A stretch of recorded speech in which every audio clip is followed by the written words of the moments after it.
Good evening, this is the Auburn Finance Committee. Today is Wednesday, March 27th, 2024 at 5:30 PM. This meeting is to be held as a hybrid of both in-person and remote participation option according to Chapter 107 of the Acts of 22. Let me just read that off the script. So this open meeting of the Town of Auburn Finance Committee is being conducted both in person and remotely, consistent with Chapter 107 of the Acts of 2022, which suspends the requirement of the open meeting law to have all meetings in a publicly accessible physical location. Further, all members of public bodies are allowed to participate remotely as long as reasonable public access is afforded so that the public can follow along with the deliberations of the meeting.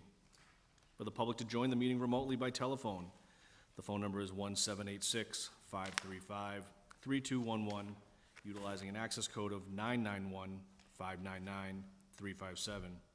Or the public can join via computer at global.gotomeeting.com/join/991-599-357. All supporting materials that have been provided to members of this body are available on the town's website. The public is encouraged to follow along using the posted agenda. All of our members tonight are present. Let me just do a quick roll call. Members, when I call your name, please respond in the affirmative. Ed Coleman. Here. Patrick Jones. Here. George Graham. Here. And Stephen Consilio. Here. Town officials and employees participating, when I call your name, please respond in the affirmative. Town manager Ed Kazanovich. Present. CFO, town accountant Karen Harnoy. Here. And administrative assistant Sharon Kwiatkowski. Here. Thank you. Tonight's agenda, we'll have our call to order, which we just have done. We'll go over FY25 budgets for the Department of Developmental Inspectional Services, the Solid Waste Zoning Board of Appeals, and the Department of Public Works. And we have a couple of transfers, and if no one has any, we have some minutes to accept into some other transfers that were done administratively. We'll discuss that when we get to it, but does anyone have any problem this evening? We have one transfer request from the library director, and as opposed to making her sit through the entire DDIS and DPW budgets, which can be lengthy. Anybody have any objection to taking that out of order? No. Okay. Jean, do you want to come up and explain what this transfer is? Good evening. My request is to transfer $3,000 to our building and grounds account. We had some additional costs for our doors, which continue to sort of plague us. Just to give you an example, in FY23, we spent $3,400 on the doors, on the automatic doors of the outside. And this year, so far, $350 in addition to the $1,800 that we have to pay for the last service call. So I'm thinking that next capital account, we're going to have to really take a good look at the doors. So for now, I'm asking, the current invoice that we have is for $1,821.20. And we also have an issue in the children's room with the radiator. We took a look at it, we've been watching it, and DPW is not able to locate the source, so I'm going to have to call the plumber to come in, and hopefully that's not going to be a big deal, but I wanted to put the funds there so we didn't have to come back for a transfer. Okay, thank you. So the library is requesting from the Children's Resource Administrator account, the amount requested $3,000 going to the Building and Grounds account. Reason given, service call from the door company for problems with the outside sliding doors, and also anticipated cost for plumbing services due to a leak on the radiator in the children's room. Current balance, I believe, and that's the Building and Grounds account, is a whopping 8 cents. So they're looking for $3,000. Do you have a motion on this one? A motion to approve, and a second. All in favor? Thank you. Thank you. And we'll get, do you want to just do the other transfer while we're on transfers, and then, since there's one? This is from the DPW Highway, coming from the traffic paint account. Amount requested, $1,000, going to protective clothing. Reason given, DPW has 4 new employees that need protective clothing. Any questions on this one? Motion to approve. Second. Okay, we have a motion and a second. All in favor? All right. Very good. Thank you.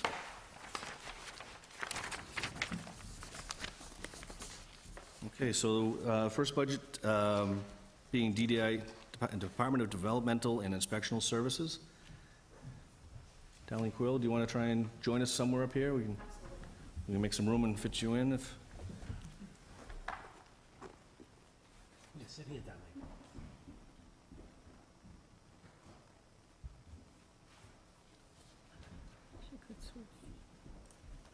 You want to switch it? We're good. This is okay.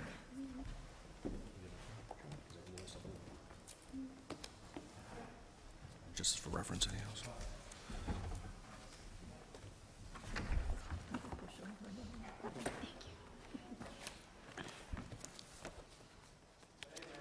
Good evening. Good evening. So we'll probably do it in segments. I think that's how we typically have. That sounds great. Okay, Sure. so we'll start with, unless you want to just do an overview, or do you want to do it segment by segment? So public- Whatever the board's pleasure is. I think we typically do as department by department. So Sure, start with, sounds great. Public health, do you want to give us an overview of the public health budget? Sure, yep. So for the health budget, we do not have many changes this year. We are trying to focus this year on some training needs. The state has a initiative to get some training across the board, and this is part of the last several years where, since COVID, there's been a lot of changes in health and personnel, so there's been an effort to kind of standardize training. So we actively are working on training now to try to utilize the remaining funds in our budget for FY '24. And we are continuing to look for some free trainings. Fortunately, because the state is recommending these, a lot of them are free. So we'll continue to do that. You want me to continue unless it's... Any questions, do you want to do it by department? Any questions relative to the public health? I have one question. On the board salaries, is there a secretary? Is that what that is, to cover the minutes and so forth for their board? Yes, thank you. So the board salaries, that is salaries for the board members. So we have a 3-member board, and they have, they've always had a stipend.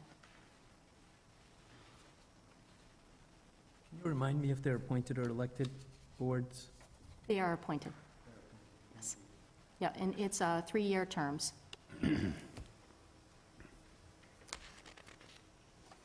How do we typically, do we usually do department by department recommendations, or do we, Usually it's the bottom it's the total? Yeah. The bottom, okay. Any additional questions on public health? Next one is the planning. Thank you. So the planning, there are just not many changes to planning. We do have the planner is available to provide support to our economic development and energy manager. So we do divide the tax levy and uni-ag stipend for the salary. That's the note at the bottom.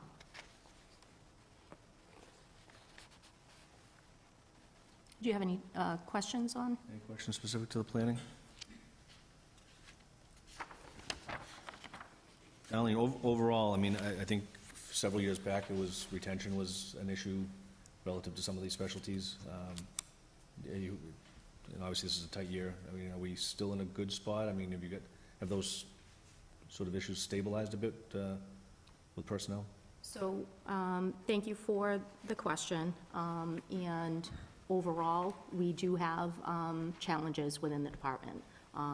As I can kind of give like an overview at the end for some of the things that we are concerned about, but we do have some staffing challenges right now, and we are, over the past several years, we are trying to get salaries up and trying to find, find ways to make that work using some of these available funds.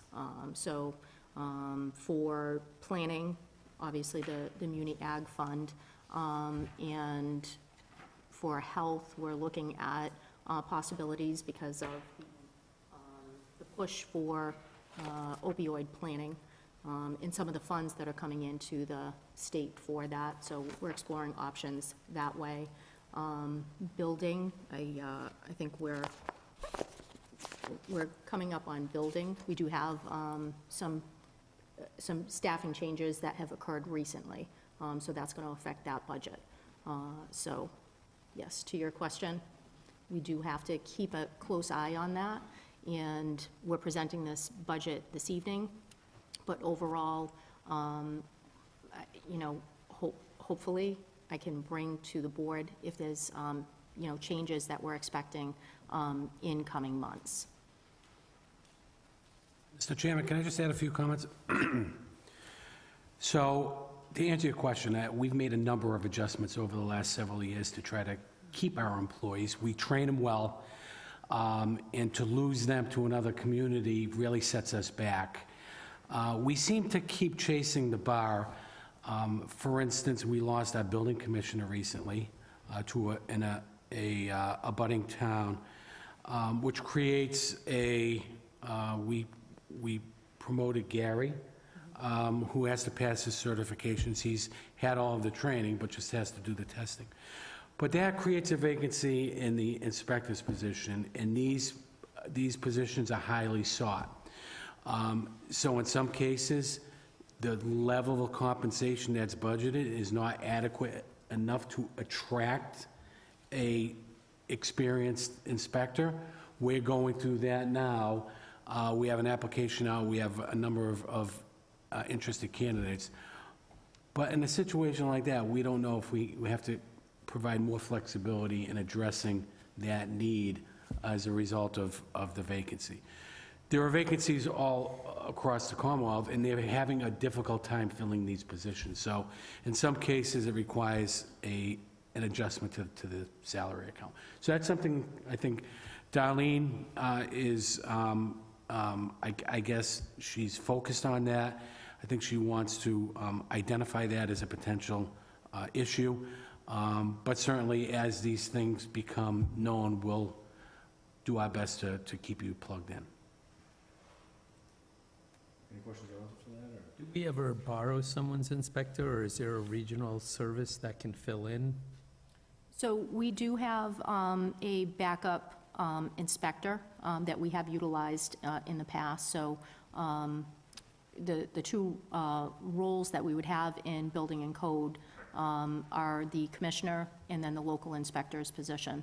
When, in very rare forms, when they're both not available, we do have a backup inspector from another town that fills in. Actual relationship in that backup inspector, or is it? It's like a mutual agreement, so there's some reciprocity there. So if we borrow from one community and they may need an inspector, we'll lend out our inspector to them. I just have a question, sort of on the follow-up of that. I was gonna ask about the regional when we get into a pinch, but, worst case scenario, are there private vendors out there that have these certifications that we could, I'm not suggesting that we go that route, and I like our town employees who know the town and know the community, but, if there's buildings that need to move forward, we don't want projects stalling, are there private entities out there in a pinch if we couldn't, the regional options, could we contract out? And just think of things that we may see as a cost in the future, relative to contracted services. Yeah, I think that it's a great point to bring up. For the focus of what needs to happen for inspections, my experience has been that it really is a niche that it's a small pool of candidates for what the inspectors are doing out in the field. There are some private companies. We have not explored that seriously yet, but it is something that we have on the table. From the ad that Ed is talking about, we have the ad out for the local inspector position, and we've already had a number of candidates, so we're looking to move on that quickly. But, we definitely want to keep aware, because we can't, this is a very busy town, and we don't want, fall behind. Is the inspector full-time or part-time? Full-time, both full-time positions. So would it be advantageous to have multiple part-timers? Since, a lot of times the inspectors are retired contractors. They might not want a full-time job, but they would certainly have the chops to do it. I think what makes that problematic is sometimes you need an inspector immediately, and if you had someone scheduled on various hours, sometimes that could be problematic. Not only that, but our level of activity really warrants 2 full-time positions, and it's only getting worse. We have Eastland Partners, a 325-unit development being constructed that's going to require around-the-clock inspections by our local inspector, sign off by our building inspector. We have other affordable projects that, housing projects that are being considered, not to mention just the day-to-day stuff, the decks, the additions, the this, the that. So our numbers show that we're extremely busy. So there's no doubt in my mind that we couldn't survive without 2 full-time inspectors. Well, I wasn't suggesting cutting hours, but as a way to supplement. I understand, but I think that offers us less flexibility when you do it that way versus the full-time inspector. And if I can just add to that, one of the significant changes over the past several years is the codes are changing. So for energy efficiency code requirements, those are becoming more and more. So more people are going solar. That has been a big draw, and our applications and reviews for that have increased rapidly over the past several years. So I know we're not at the code budget, but you will see, we did propose a plan reviewer for part-time, somebody that would have the flexibility to take some of the administrative heaviness off of the building department. And that, unfortunately, I think at this time, the way that, the budget is tight, it can't be considered right now. But our hope is, as development, moves forward, possibly that's something that we can look at in the fall. I think when the 40B project that is going on right now on Albert Street, there may be some opportunities of what they offered the town when they first came. They understood that, putting up all those buildings kind of close together, we're going to, increase the need for inspections, and having an inspector out there just really kind of focus on that. So that's being looked at as well. But certainly, being able to address the plans, applications, paperwork part of it, so that, the inspector can be out in the field and not be bogged down with that, that's really, something that is needed and has been identified. And, certainly, town administration is trying to figure out a way to help us. So just want to let you know that is something that is a need in the department. So you raised a point that, if I'm reading this correctly, on line 3, 5111.8, that 62 just represents one inspector, but I'm hearing that you'd like 2. I'm sorry, are you on the building budget? I'm on public health. Did I drop a page? Oh, Different department, division. Did we move on from public health? Did I? We did. We did. We're going to take them all as one, I one recommendation. apologize. That's I okay. didn't realize we moved on to planning. oh, I'm sorry. The discussion, Right.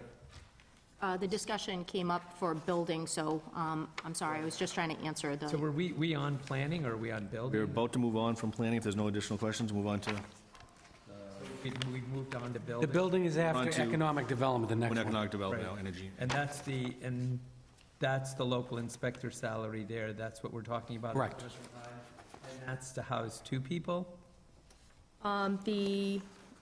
is your question pertaining to the building budget? Yes. Okay, so on the building budget, you'll see there's the commissioner line, there's clerical, and then there is a part-time plan review engineer. And that is, That was that's what I was. requested but not recommended. And then you'll see the local inspector after that. Right, so I think where we're miscommunicating is, I thought in any one of these departments, I thought we referred to 2 inspectors, and now I'm just clarifying if we're really referring to 1 in each of the divisions, or? No, under building, the building commissioner does inspections as well. Oh, okay, so okay, so part of his job is to inspect. Yes. And then there's enough work that we need also a second local inspector. Yes, and we've always had Right. those 2 positions. Why don't we just go back to energy management, economic development? Do you want to just touch on that? Sure. So this department, so the role for economic development coordinator and energy manager, that is a increase in salary this year. There's been a lot of progress that has been made in the past year, and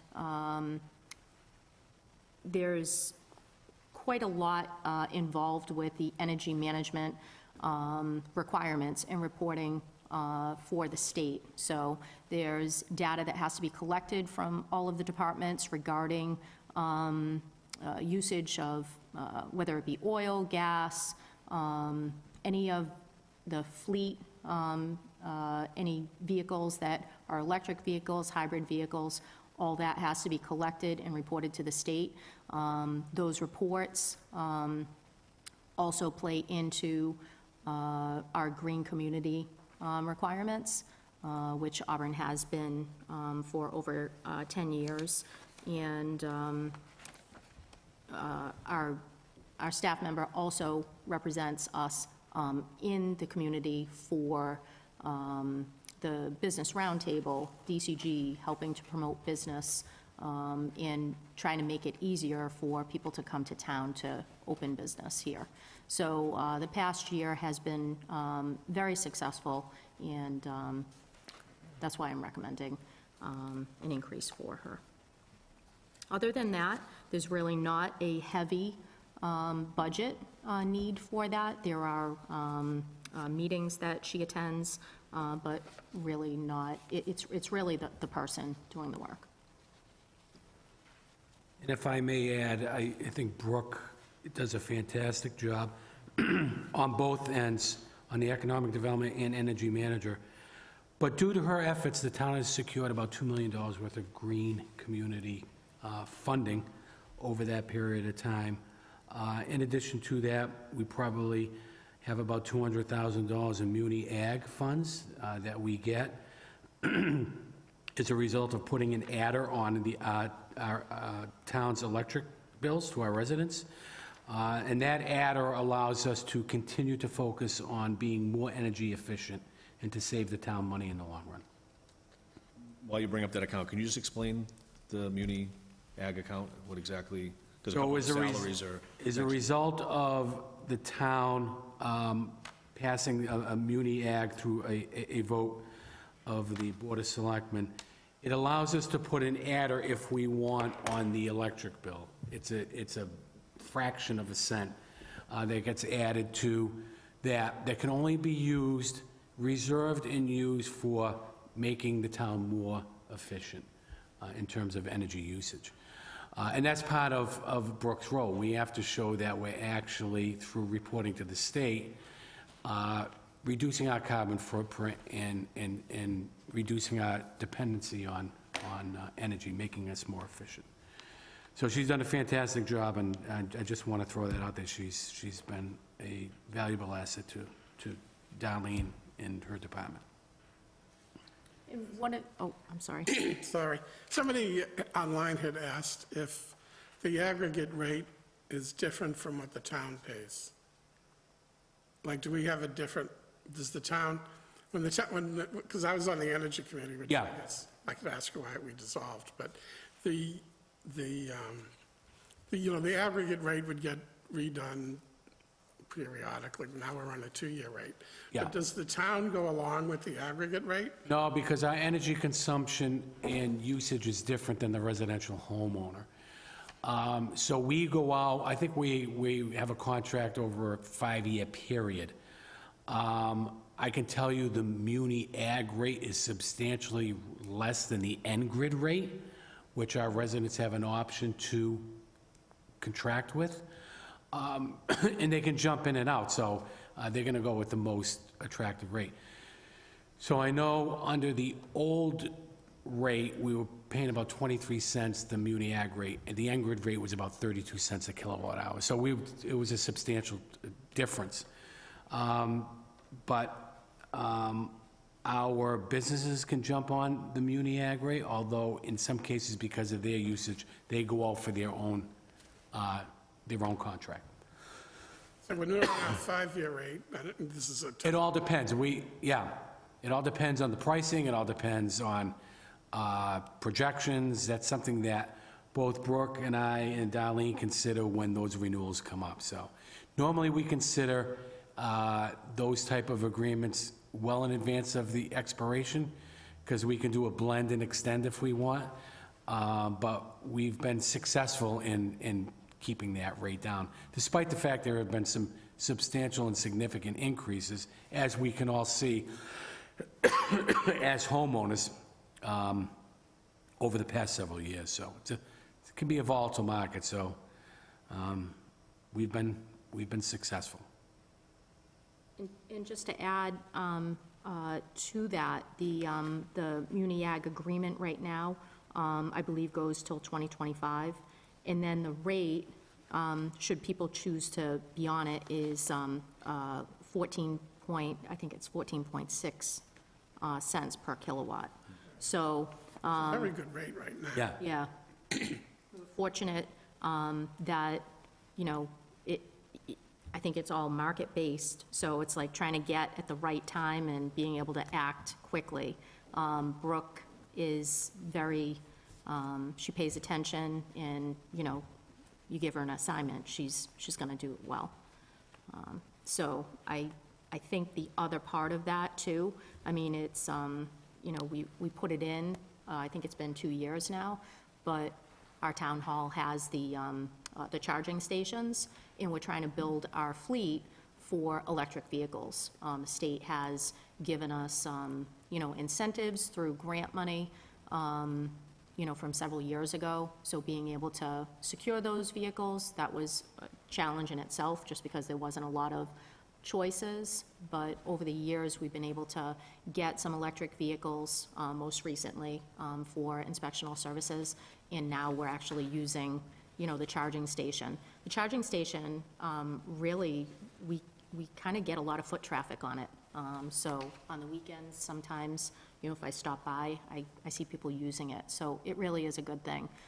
Being able to capture that, we don't, the amount of money that we make on it isn't significant, but we don't have to worry about our vehicles either. So we have the vehicles here, we can charge them up overnight, and it's really a good thing.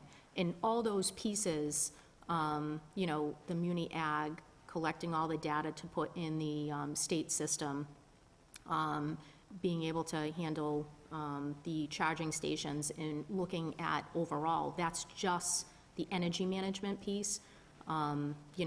Economic development, I'm sure you saw how beautiful, the center of town was with our brand-new, the flags that were put up on the brand-new lights that we got through the state project, and DPW was, so helpful.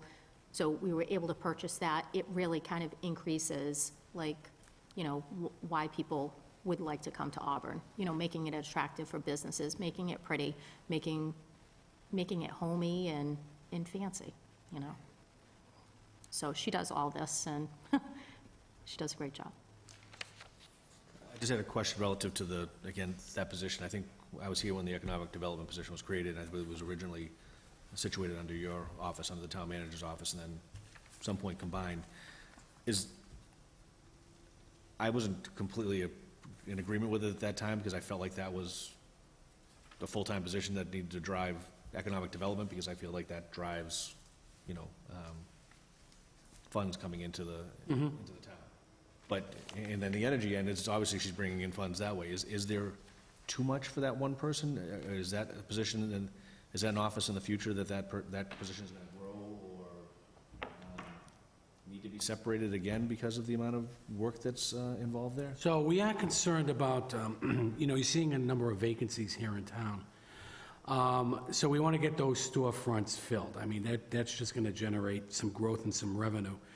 So from that aspect, I think Brooke is beating the drums a lot. So she reaches out to the business community, tries to inquire about any interest in these properties. So she does a good job at doing that, and she stays plugged in to the chamber. We have a quarterly meeting with quarterly business roundtable meeting where we share information with local businesses and try to generate some interest in these vacancies. I think it's a reflection. Has the committee ever thought to go out to the public, to the people that live here, and ask them what the services they'd like to see? Or does that not sound like it makes sense? So I think that opportunity arises when the chamber meets, because I think the chamber is plugged in to the local community. I know we have done surveys through economic development to try to solicit some feedback from our residents as to what they would like to see for certain things. That's constantly ongoing. So, you know, I think Brooke is doing what she can to try to gauge the desires of the community. If I can also add, she does also coordinate, as you mentioned, we have an energy management committee and economic development committee, so she gets input. There's residents, obviously, on those committees, so she has that engagement as well. So it is something I that, just don't know without, you know, just calling it right out, that anyone's ever asked me if there are things I'd like to see. So I'm taking myself as a regular person who is a homeowner and a taxpayer. No one's ever said to me, gee, is there something you'd like to see here in Auburn? Well, we are in the middle of renewing our housing production plan, where we did a town-wide survey for the needs of the community. What do they want to see for housing needs? We had a series of public hearings that allowed our residents to participate. So there has been some outreach, and it addresses not only housing issues, but commercial development as well. So, yes, that's been ongoing for the past year. No, and in that regard, yes, I do feel like I participated. But I guess for me, I would just think that you'd maybe one or two, like I don't, you know, I'm just going to pull a rabbit out of a hat here and say that I think there's more restaurants than there are CPAs. You know, like there's very few entrepreneurial proprietorship types of environments that can offer an array of services. Like I could think of an estate planner. I don't know, there's so much online right now that it's almost difficult to put something in brick and mortar. So it almost sounds like you're limited in that regard, and maybe we have to switch the brick and mortar as commercial back over to personal, and maybe not necessarily have it be business thrive, but just make use of garnering some kind of tax revenue off of it. so if I may, so we have, since COVID, I myself have seen kind of a more of a switch, especially, you may not see these, but like internally, we have development coordinating group, which actually Brooke is in charge of. So that is like an informal internal group of town departments.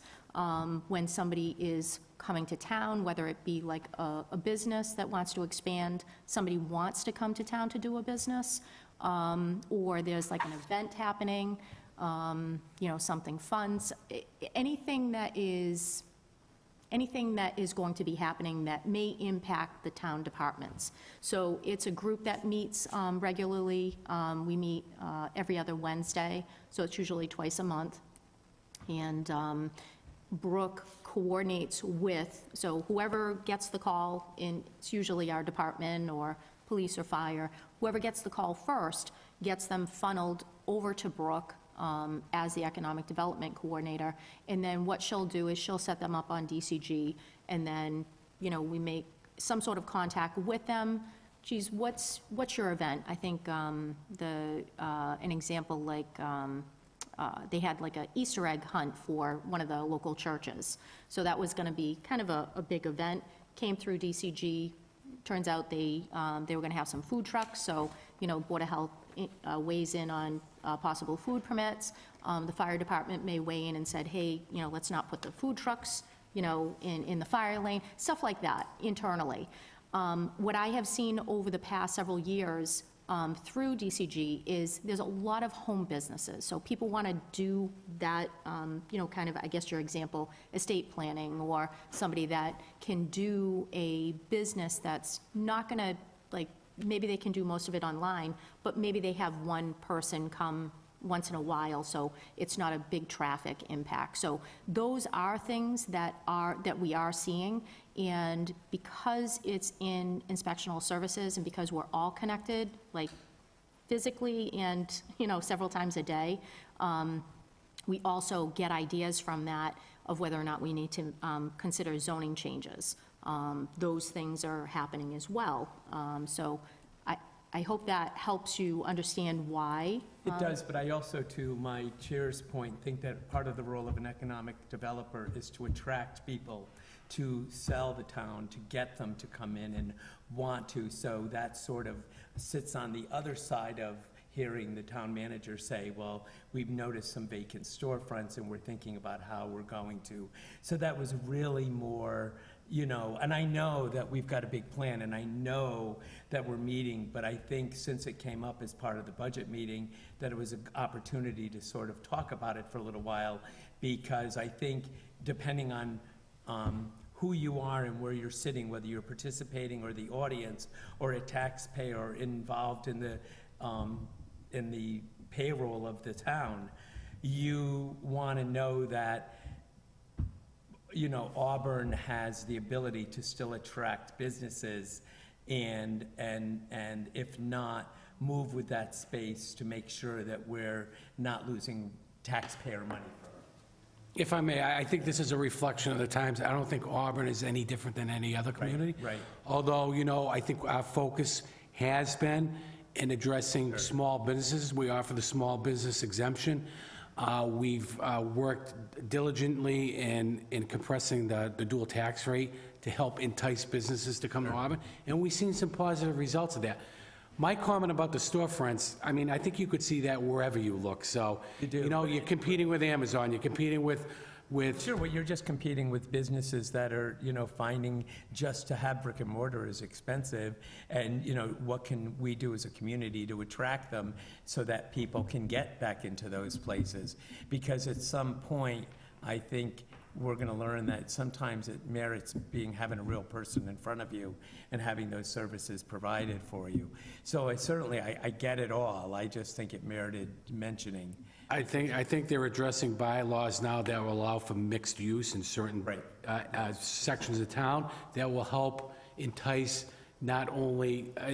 developers to not only focus on businesses, but housing as well.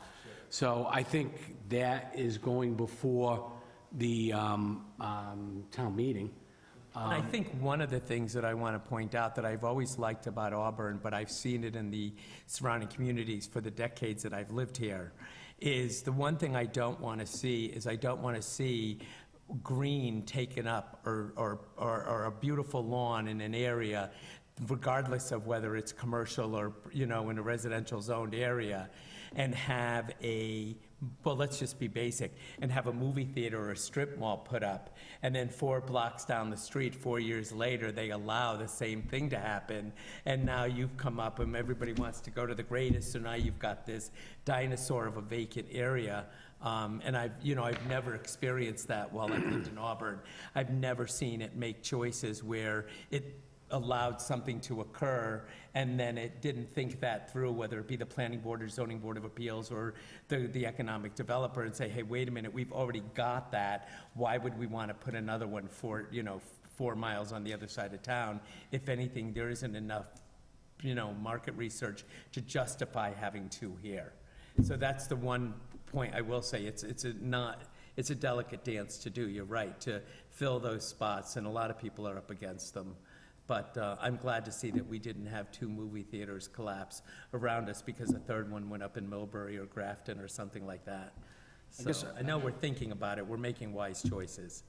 Not to get us too far off track of the budget here, but maybe, since this is a committee that's got an economic interest at a minimum, if not a vested interest, in that we're recommending budgets relative to taxpayer dollars, maybe we could consider having Brooke present to this committee once or twice a year, maybe following her findings at a chamber meeting or things of that nature, to give us an idea, as opposed to coming all the way here on a Wednesday to approve two transfers. Maybe we do it in conjunction. She could make it some, because people do, and maybe that's the forum by which she gets the information out to the public, where it's a televised and public forum to talk. Because people do have concerns over, mine is Simon Properties. Like, they're talking about closing 150 Macy's stores. I don't know if ours is one of them. Maybe Brooke has some insight as to whether we're there, so maybe she can give people a little peace of mind just through some information sharing. So that's just a thought. Certainly leave it to you folks to decide whether that's appropriate, or to, have those discussions. But we'd love to. I've never met her. Sounds like she's doing a great job. Love to. I'm glad to hear your excitement about it, and she is doing a lot with the mall. I can tell you our department, we're trying to promote the mall, and some ideas that they have, some different ideas, and we want them all to succeed. So trying to take, the spaces, the parking lots, let's see what we can do. So that is something that is very active, and I would love to have Brooke come here and talk to you about I know Simon's what she been does. close to the vest. I know we were looking for sites for the public safety facility. They wouldn't show us any of their cards relative to their intentions. So I don't know what their plan is down the road, but I'm glad we have people working with them. I thank you very much. I appreciate the support, and certainly as we move forward, if there is a need for more help in that department, I can hear that, you're supportive. Any other questions relative to economic development, energy management? No, just to clarify, the budget number is just the portion of the levy, and it's, there's, like you said, additional funding for that position, but it comes from another source? Yes, correct. Great, thank you. I'll just add too that I'm in the zoning bylaw review committee, and Brooke's been there a lot too, and she seems very on the ball, so I would agree. Yep. Thank you so much. Thank you, George. Building and code enforcement. Okay. Building, for the building budget, I think we've kind of touched upon some of the changes for this year. So as I mentioned, we do have a request for some additional help there with a part-time plan review engineer. Unfortunately, we did have our building commissioner left after nearly 10 years. However, I'm happy to tell you that we did promote internally. The local inspector did have a desire for that position, so he is working towards getting his final certifications in that role. So we have a conditional building commissioner that's getting up to speed. And as Ed mentioned, we do have the local position advertised. So we're hoping to fill that as soon as possible. There's really no other budget changes there. However, I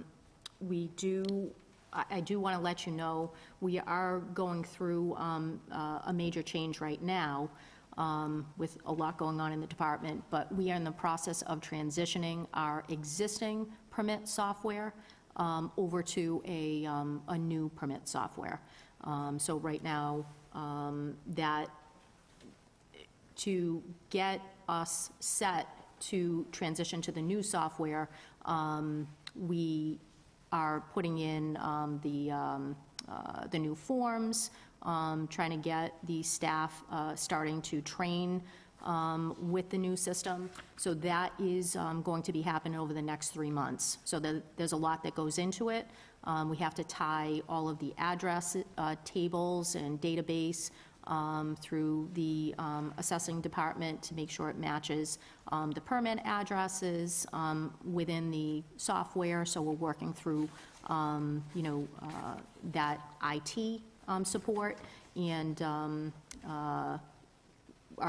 we are going to switch over to that by June 30th. So that's going to be, Software? we're switching to OpenGov.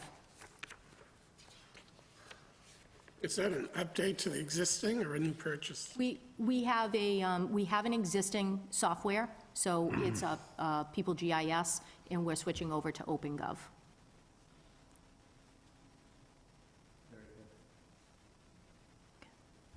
Can you just explain, so obviously you had a department request for a part-time position for plan review engineer. Typically, Yes. we always hope that we get to the end of this process and there's something left, but we've been told that, there's pennies, Yes. basically at the end. How are you gonna make up, obviously there's a need, how are you gonna fulfill the need or accommodate the way you've always done? But Unfortunately, the amount of permits that are coming in are only increasing. Over the past several years, they are increasing rapidly, and so that is identifying what I mentioned before. Because the code changes under building have increased for solar requirements and energy, all of those things are now being incorporated into all the plan reviews. So this particular request was going to help both the building department and the fire department, because both departments have to do reviews for these type of applications. So we are going to do our best to try to keep up with it, but obviously it's a challenge. So, Mr. Chairman, I know Darlene has identified this as a priority, and we see this as a priority as well. I think she alluded to the Eastland Partners project, where we identified some impact fees as a result of additional services required for at least her department to support that level of development via inspections and things, plan reviews, things of that nature. I reached out today to Eastland Partners to see when we could expect our first installment of those impact fees.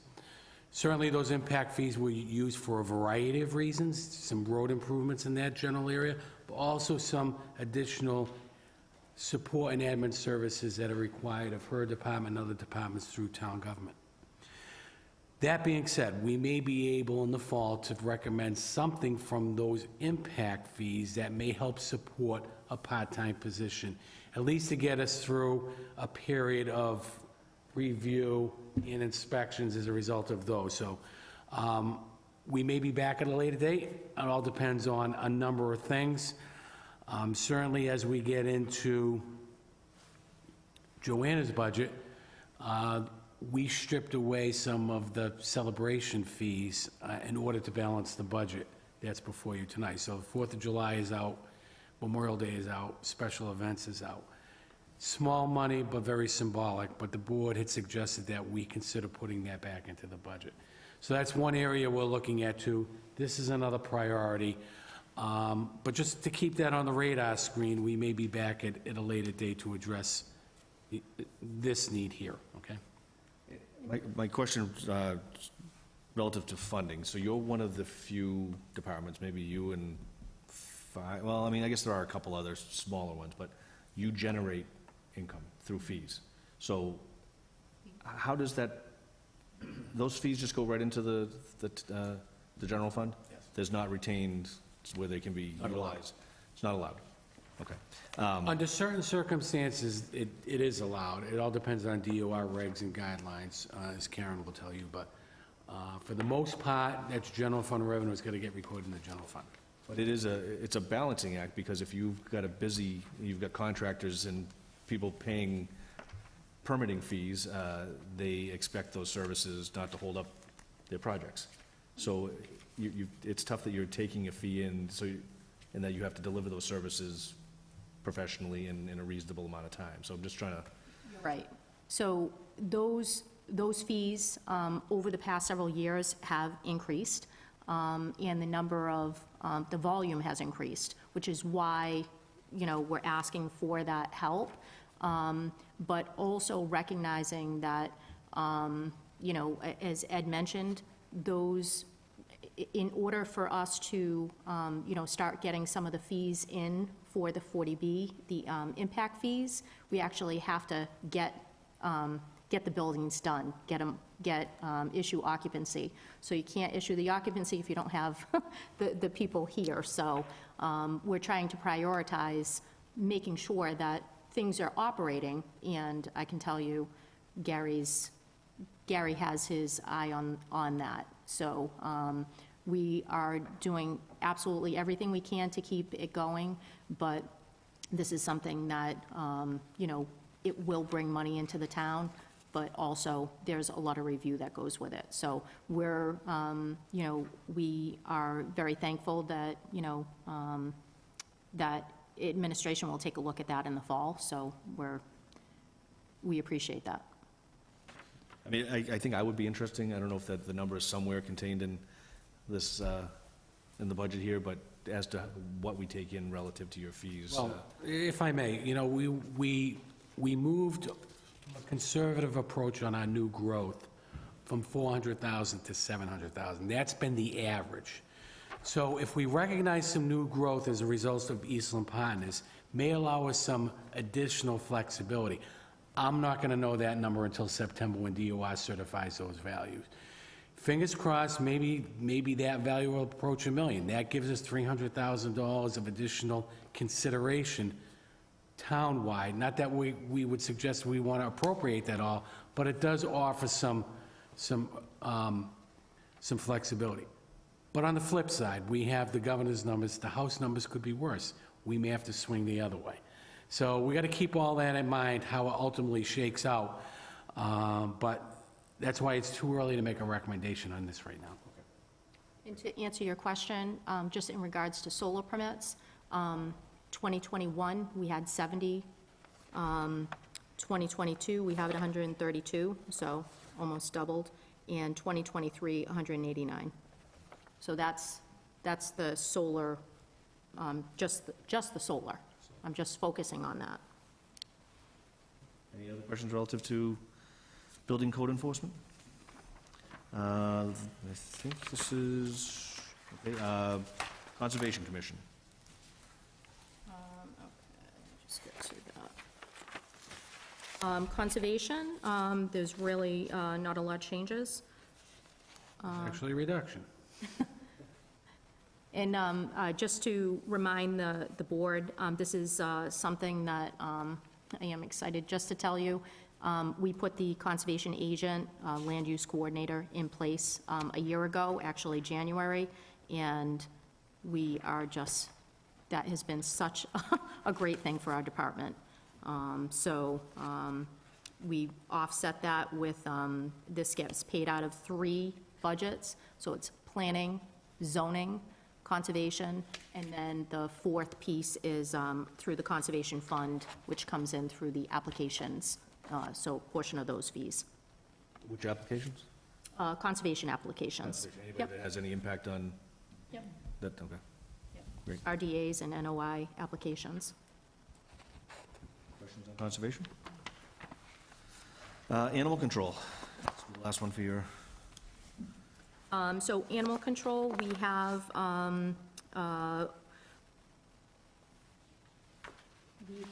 our assistant animal control officers. We have spent a lot of time in the past year trying to get professional development for them, and making sure that we have consistent backup for our full-time animal control officer.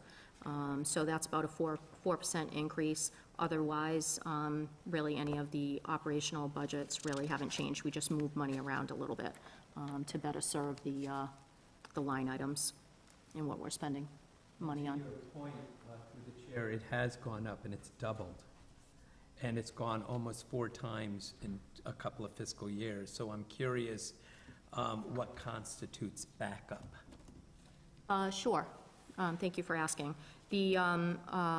So for backup coverage, we have, this actually starting at 4 o'clock, so we've got our regular office hours for the town hall that the full-time animal control officer serves, and then the backup coverage starts at the end of the day. So it's 4 PM until the following 8 AM.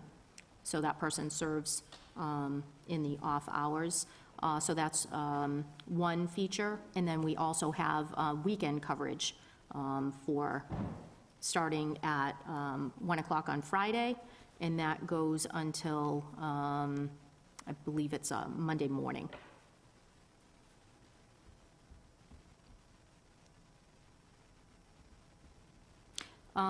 If I can just add to that, this has really been something that the department, it has helped us tremendously. I can tell you, animal control is always on. We get calls all the time for any number of different, whether it's a loose dog, a barking dog, an animal in distress, a goose with something stuck around his neck in the pond, right up to the police calling animal control because there's a animal that's hit by a car in the road, or they've got a domestic situation and they've got a dangerous dog that they have to remove. This was all handled before by one person. So honestly, when I started, we didn't even have this position. Thank God that administration supported it. So over the years, we have tried to refine and improve the way we provide services. I'm very proud of what we offer to the town. No, it is, and I need to hear that because we've gone from 70,000 to 95 in a very short period of time. And I think my bigger concern is I just wasn't aware that there would be the need for an increased amount of money to cover 4 to 7 AM the next day and the weekends, which makes me beg the question, what's going on after 5 and all weekend that we need all this additional help? But like you said, there's a lot more traffic, the animals are getting killed in the road. I mean, you're justifying it, I'm not questioning it, but I needed to hear that because it just was a 30% increase in a short period of time. Even if there's limited activity in terms of calls, there may be dogs still housed in the kennel that need cleaning and care. So even if there's no pickups or whatever, they still have to go to the kennel and take care of what pets that we are housing there. I just want to say that the ACO budget is really a 17% increase. The collective department is a... No, I just meant that overall, if you look at fiscal year '21, we were at about $68,000. Yeah. And then if you shoot yourself over to the town manager's recommendation and you add $100, you're at 95. So for the purposes of just looking at the bold number across the animal control total, you've gone from just under 70 to over to 95,000. That's what I was, I'm looking at the whole department as a whole. And so half of 70,000 is 35,000, and you're getting there just in a couple of years. So it's my job to notice variations and trends and changes as they relate to a percentage. And so that just jumped right out at me. That's a significant increase in a short period of time. But what I do want to tell you, what you don't see here is this, and you'll see it under Article 3 as a funding source, there's a level of funding coming out of license fees. Oh, okay. As a result of a push to collect delinquent ones, that wasn't done in years past. So the technology allows us to track that and to go after those delinquents. Amy's salary, she's a salaried employee, so when she used to come out prior to these assistants, she was coming out 24/7. Yes. You are exactly basically on right. her own time. Getting burnt Yes. out. Burnt out, Yes. yeah. Yeah. As a young lady, she was, Right. she was it around the clock, the one animal control, so these backup folks, I think, are, They're vital, honestly. They really are. And honestly, the need has increased. And it gives our ACO a quality of life that she never had before. I mean, you're on the clock all the time. So, And I guess the one other thing that, I don't think I've mentioned it, but the other piece of this is that software that I mentioned earlier. Gov? The OpenGov, yep. So that software is for the building, building platform, but it also serves the town clerk, which the town clerk and the animal control officer work very closely together for dog licensing. That actually has already gone into effect.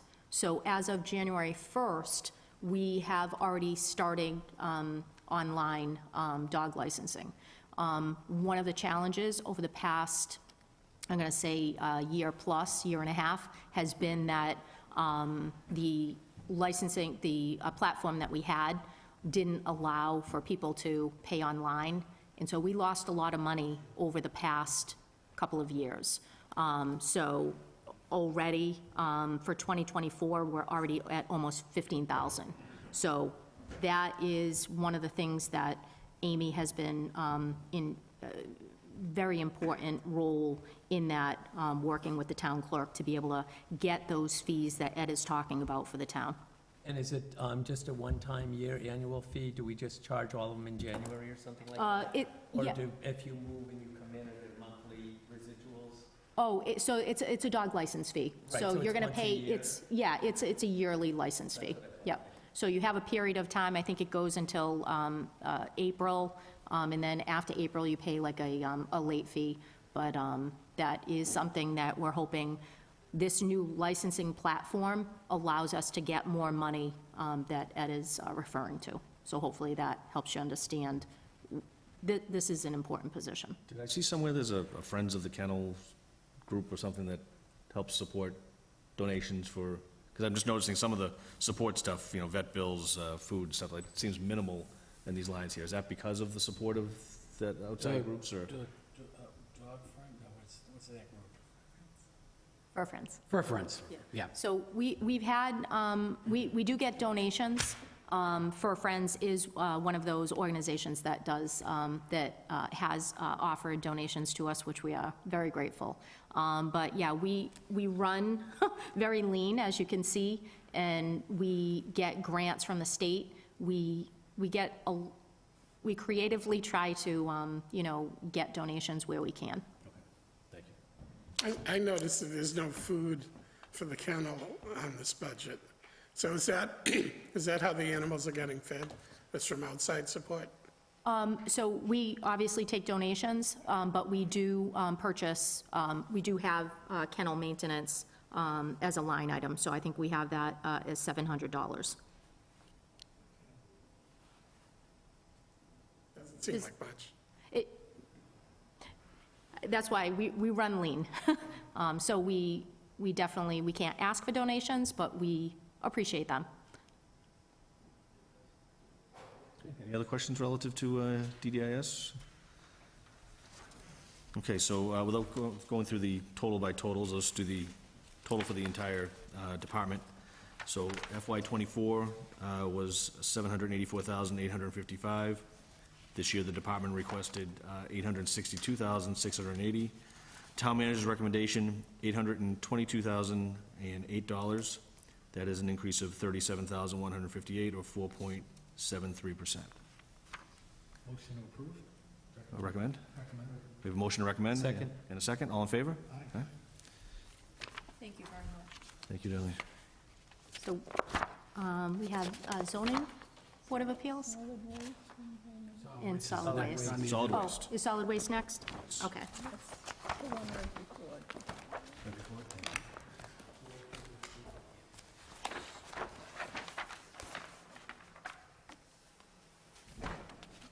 Solid waste is next? Okay. It's okay? Go ahead, yeah. We Okay. have a couple new members, so I mean, I'm always need to be reminded about how this whole works, these contracts, so. Yes, yes. So we've had a busy year for solid waste, and I'm happy to let you know that we have extended the existing solid waste contract. So we worked through the past year very closely on that, and we have a 2-year extension. So our solid waste contract will be good now until June of 2026. So on, how this is set up is we have the staffing up top, and then basically the majority of the budget is going to be for the solid waste collection or hauling, and then the solid waste disposal, and then like a small little portion for other, for miscellaneous.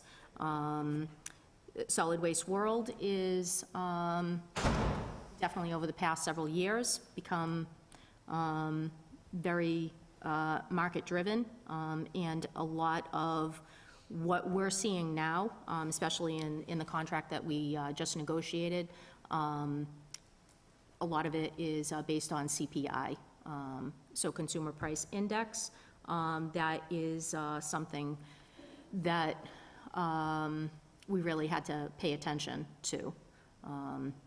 So we have, Casella has been our solid waste contractor, and the solid waste disposal, we are in a 20-year contract with Wheelabrator, which is now actually called WIN, Waste Innovations.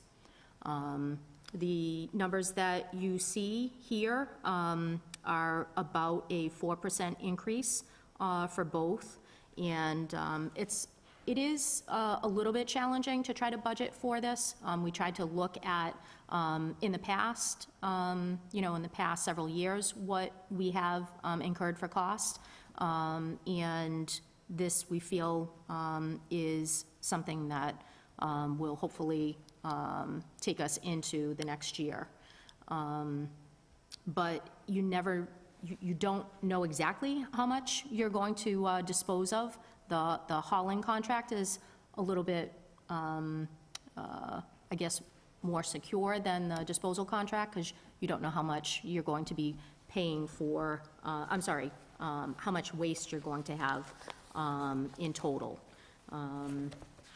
So the tonnage rate is set in March, so we actually don't have what the tonnage rate is going to be until April, but we are using what we've done in the past.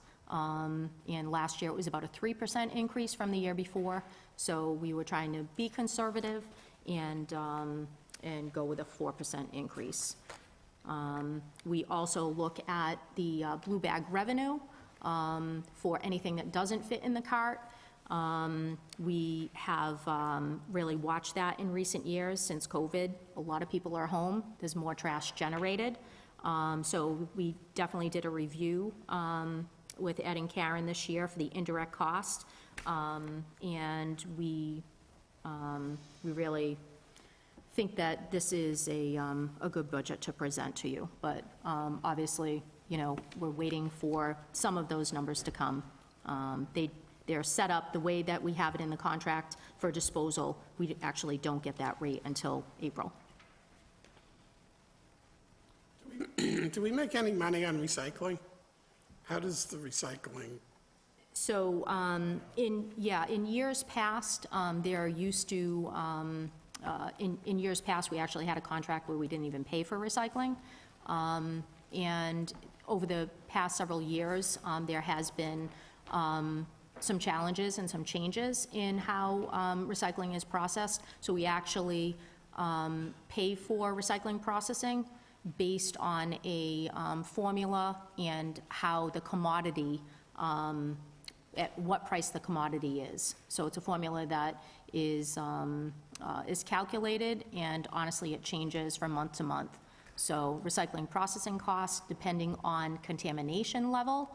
So if people are recycling properly, we spend a lot of time, a lot of education to get that messaging out We have a solid waste and recycling coordinator that literally is driving the streets every morning for several hours. God bless you. Bless you.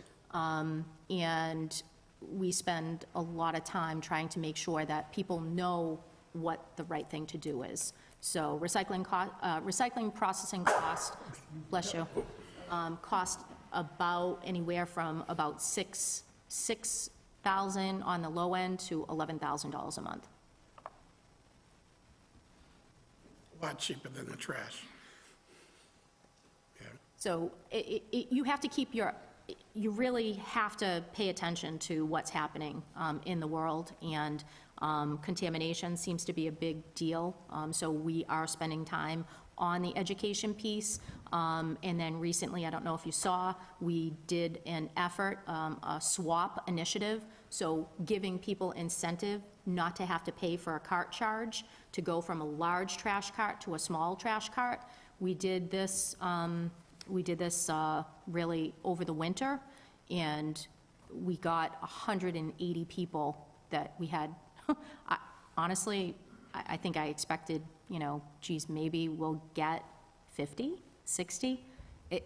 Literally 180 people switched from large to small trash. So what we're hoping is in the next year, 2 years, we start to see less tonnage. So we're excited about that. Does that answer your question? Yeah. Can you just quickly explain, so homeowners pay their trash bill every half year? Is it half year for trash? Twice a year. Twice a year. So when they see a number in a budget as this, that the money's there, that bill is going, how does that work, the money behind it? So when we renewed the contract, we asked the board to consider a fee increase to cover not only direct costs, but indirect costs as well.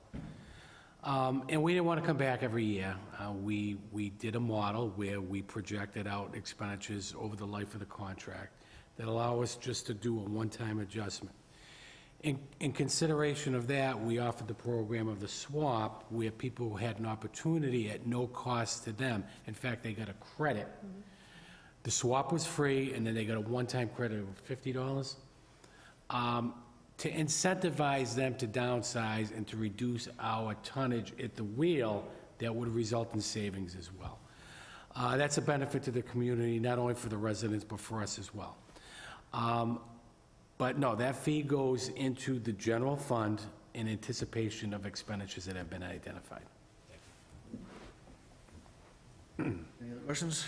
Solid waste, FY '24, 1.433694. Department requested $1,428,332, which is also the town manager's recommendation. Motion to recommend. Have a motion? Second. And a second, all in favor? Very good.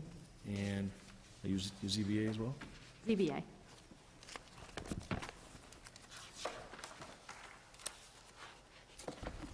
So the ZBA budget, the zoning board of appeals, really no changes. Should be an easy one. 176. The, Right after DDIS.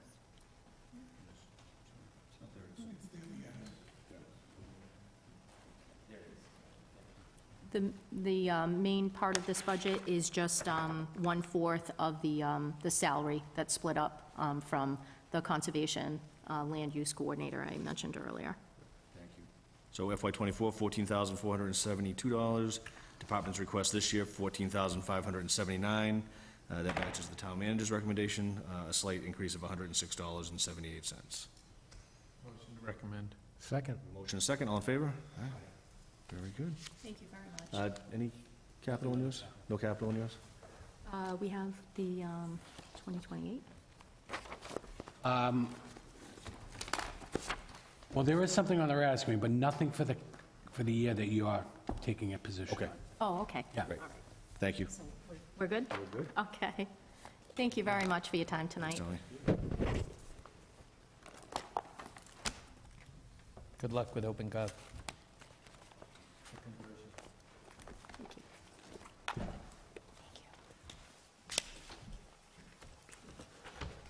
Jones will explain this, that sidebar. Yes, now you wish for luck?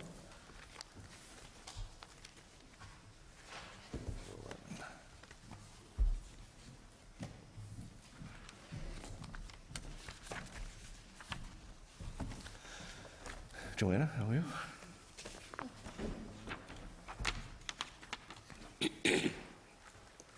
Set the standard now, you get right up to the corner. Just please don't back up quickly, because Oh, no, don't. We're good. I just want I think we're good. Darlene made it. Darlene was shifting over there. Yeah, you're right. I'll on the- get close. Yeah, that, Yeah, come around the corner. yeah, that's great.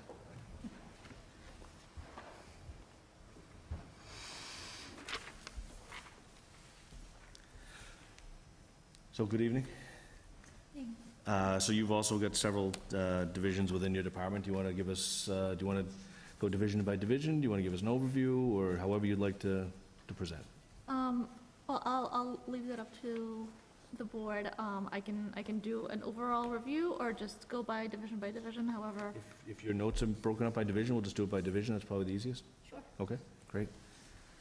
So DPW, this is the engineering division. Cover engineering? Sure, so, we really don't have a lot, of changes in that division.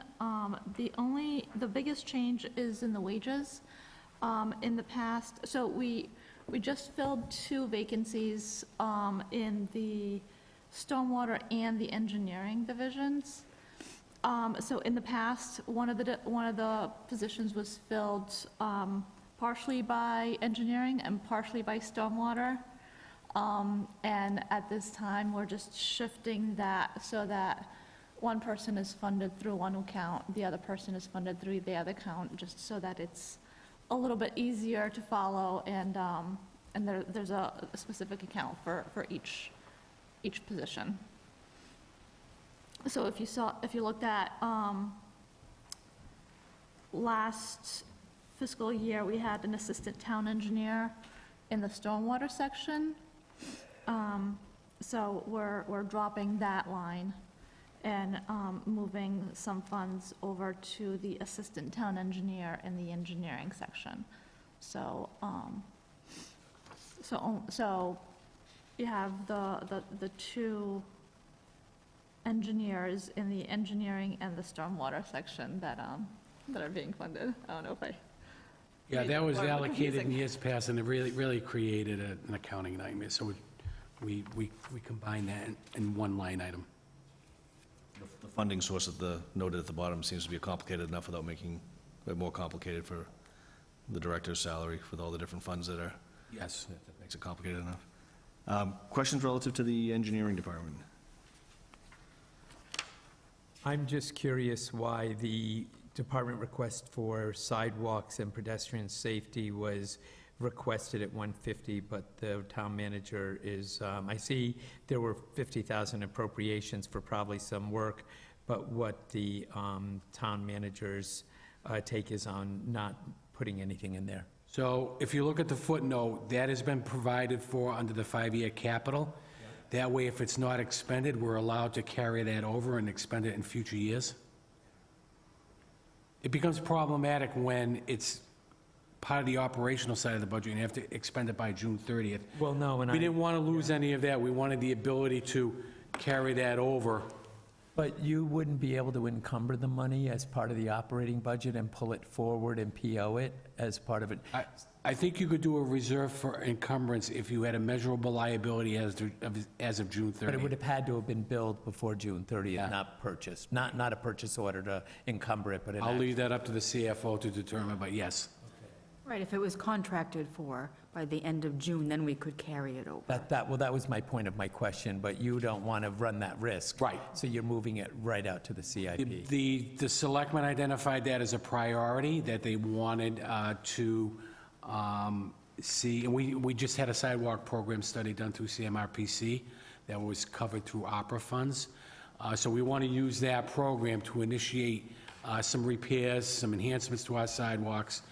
So we don't want to lose the ability We don't want that to close. I had that in my head, but I didn't want to assume it. The notes weren't quite spelling it out, so I appreciate the clarification. Welcome. If I could add, if we have a larger project and if we have the ability to combine that money for, for a couple of years to fund that project, and gives us that flexibility. Any other questions relative to engineering? Stormwater? You covered a little bit on how we've moved things around, but anything else relative to stormwater you want to highlight? We really didn't add any changes aside from the wages.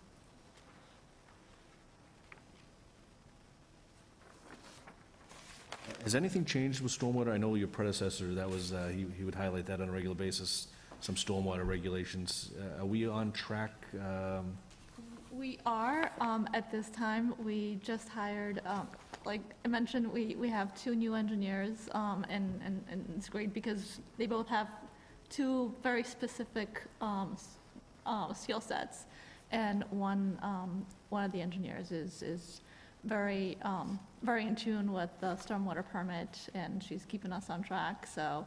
Can you just, for the new members that may not have heard, Bill Coyle's stormwater, can you just give a condensed version of regulations that are there, relatively new regulations, is my understanding? Sure. So, so the town had to apply for a permit to discharge into the United States waterways. So, so we received the permit, and that is a multi-year permit, and each year there's different sets of requirements that we need to meet. In the past, there was requirements on mapping and maintenance of the stormwater infrastructure.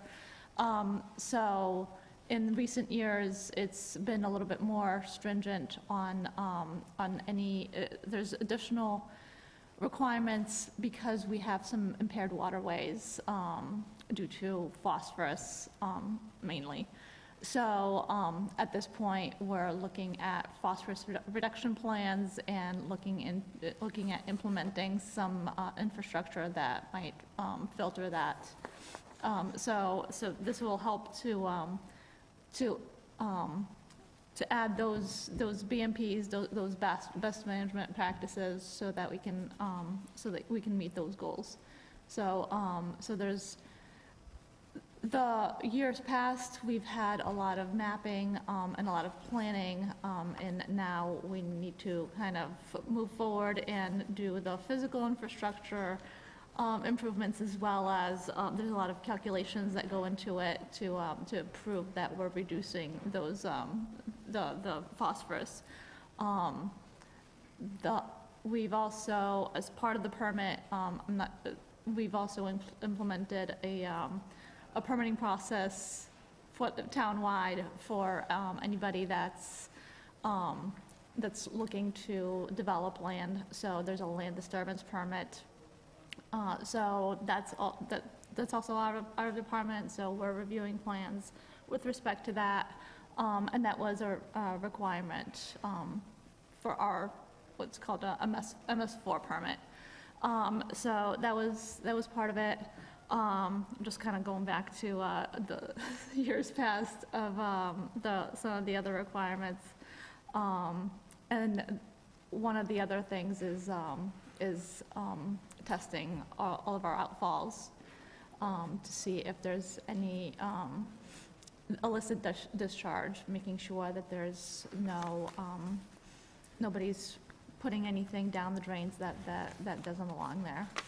So, so we're going to be looking at, we're going to be funding some of the testing as well. Thank you. I mean, I know it's a complicated process that needs to be addressed, an expensive process, but that's why these positions are there and funded. Yes, we're looking to have this individual. Okay. Any other stormwater questions? Okay. Highway. So, with respect to highway, there's several slight increases that are related to building maintenance, protective clothing, training, as well as some price increases for materials due to market adjustments. And then the snow and ice budget, as stated in the budget kickoff meeting, was level funded.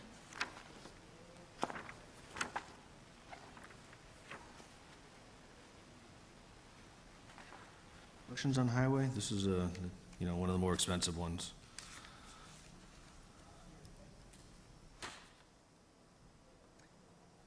Alice, just in general, staffing, retention, same, how is your department doing?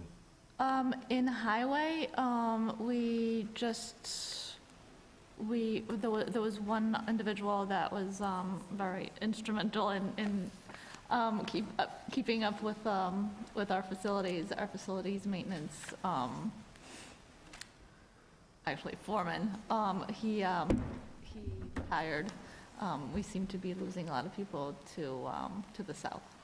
They're moving down south, and we can't really compete with the weather. A lot of them come back, too. I'm hoping. Would love to have them back. Is any unfilled positions that you have, or? At this point, it's the person that was actually. Went south. So South. only- Okay. That's a specialized position, so we're preparing a job description for that now. It's being reviewed, so. Are you short-staffed on the 103 positions, where it says wages full-time? Are you down a person there? Or is that fully funded? That is fully funded. An additional was requested that we could not recommend. That's the difference. That's the difference, okay. There was an additional, good, okay.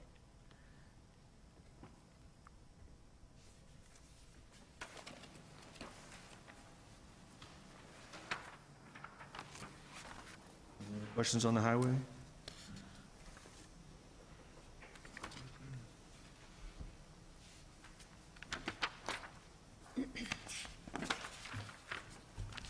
Actually, I take that back.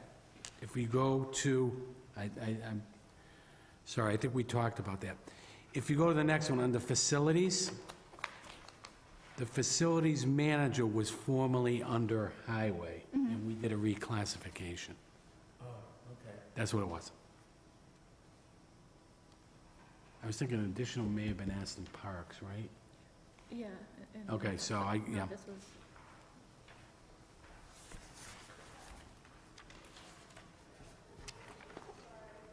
Is highway totaled out? That's the total, so that's what we should be taking a recommendation on, is the? No. It's on No, the- we have more divisions. No, I understand, there's the big total, okay, I see it now.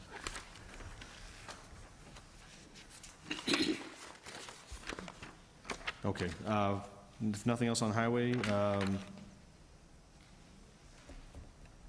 snow and ice. So Go ahead. I have one question, because, the perpetual complaints that people have about the roads. And I know a long time ago, there was a pecking order of conditions and sort of working through that list. So I guess the question is, how is that going generically? And the person that had posted something about how their road had gotten significantly worse quickly. And so the question they had was, do you bounce people around, or roads around on that list based on, worse springs than expected or whatever? So, one thing is, I've noticed that every spring, the roads look worse once they're starting to thaw out, and then by summer, they look a little bit better, maybe because I'm used to it, but I'm not really sure. But overall, our roadway program has continued through the years, so every year, we do drive each road and grade it from 1 to 5. 5 being the best, basically a newly paved road, 1 being deplorable. We do that just because it can't be static, because based on the subgrade material, even tree overhangs, more water, you have more water going onto the road, more shade, roads are gonna deteriorate at a different rate. So, so we always revisit that every year. We might have an idea of, which road, what we might be focusing on, but we want to make sure that nothing's slipping through the cracks. So at this point, we have driven all the roads. We finished, I think, last week. So we're going to be going through that data and finalizing a list for the spring. And we already have we're able to continue our contract, extend our contract from last year. So once we get that list ready, if the weather holds up, the contract will be ready to go as well. Did you like the punch you used, nothing slipping through the cracks? Very clever.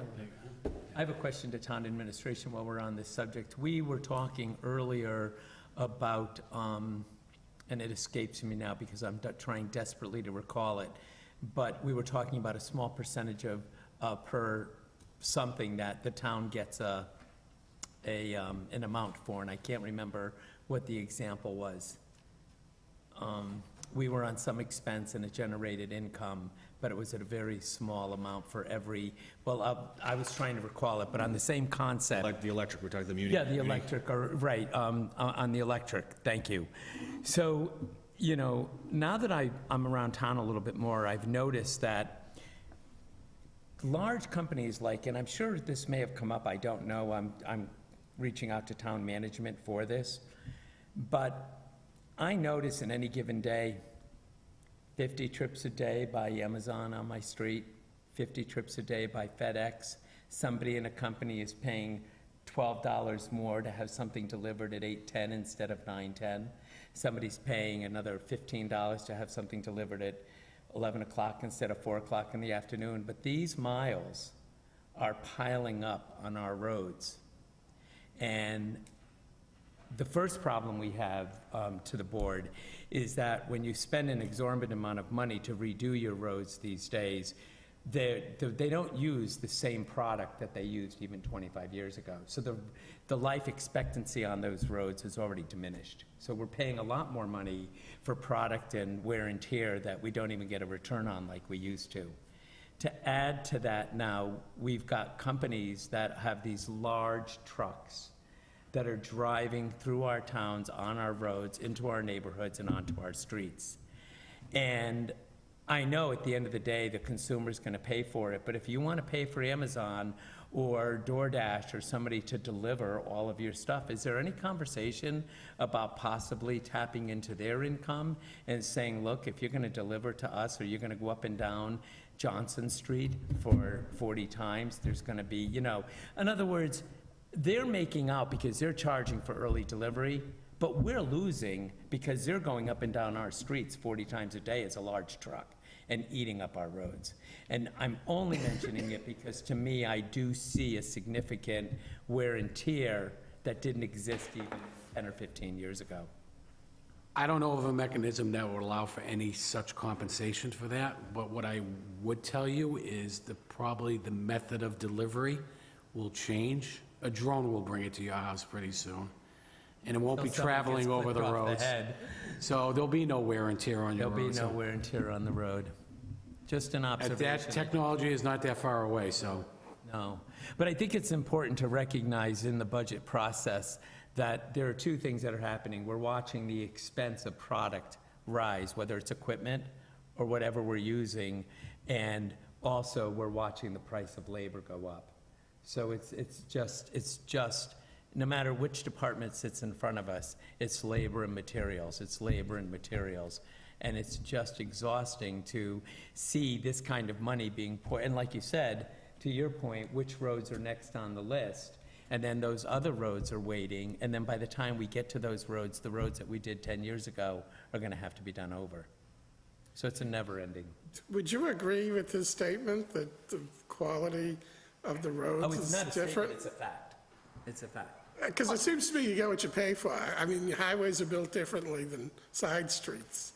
And So I do want to stress that we do look for, if if we're looking at, the main roads that usually get much more traffic, those roads are looked at more closely, just so that we can catch them before we have to pulverize them. And if we can mill and overlay, so like, we do look at, maybe we don't spend that cost of pulverizing and repaving the entire thing. Maybe we can still mill and overlay and catch it, before it goes too far.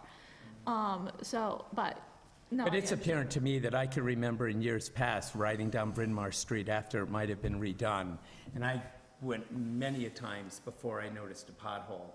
All you have to do is get a street redone and just give it a year. I mean, you don't even have to question whether it's right. You can see it if you're driving on the roads.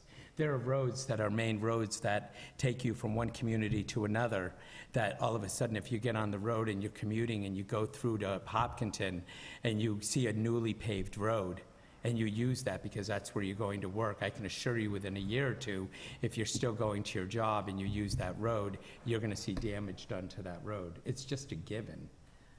There's so much construction out there.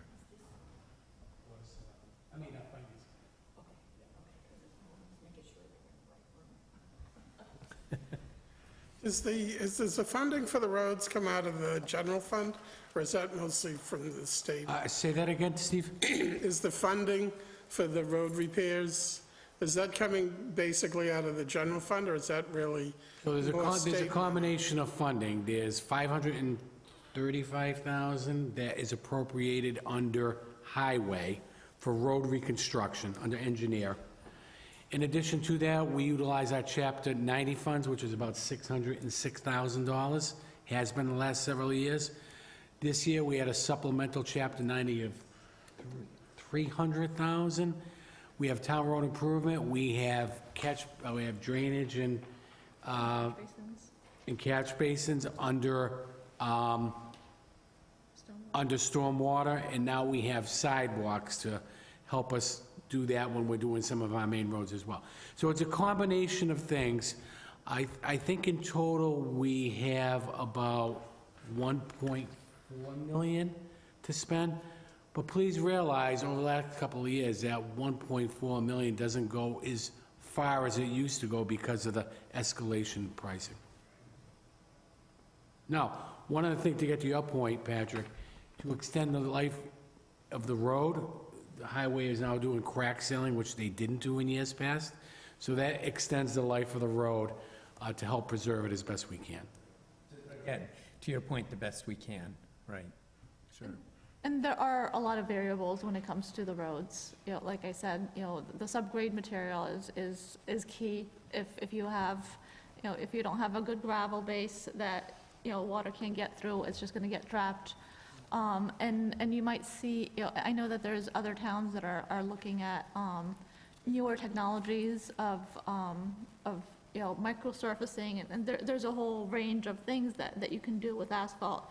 We've just been a little bit more cautious. I've been watching the other towns and seeing the asphalt kind of peel up after a year, so I've been seeing that as well.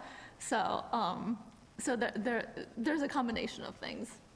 So I've got a couple questions. One, Joanna, can you just explain, there is a plan, an X number of year plan to resurface all town roadways, so if people aren't on this year's list, there is plans for next year.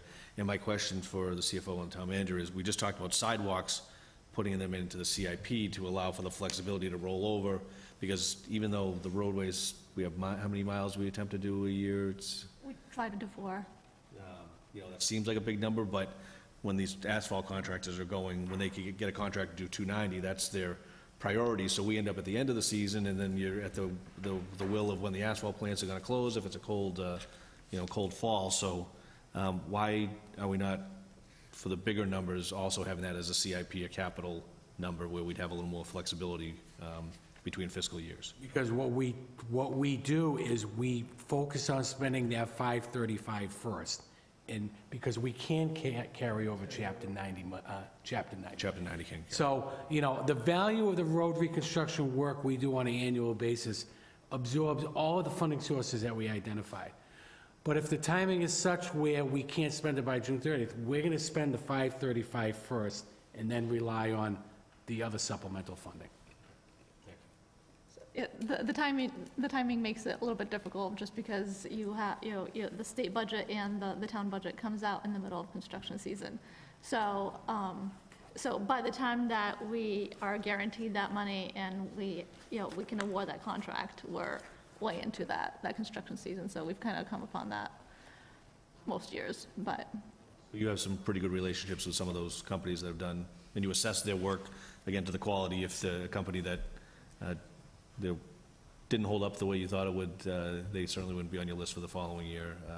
So we do have to go through a bidding process, but in probably about, might have been 4 or 5 years ago, we started putting a clause to give us the option to extend the contract for additional 2 years. So it's a three-year contract if we want to. So that's up to our discretion. But, so that gives us a little bit more flexibility. So the contract is a per mile rate or something like that, or? No, it's actually a line item. So, so the contract is based on the value of the first contract.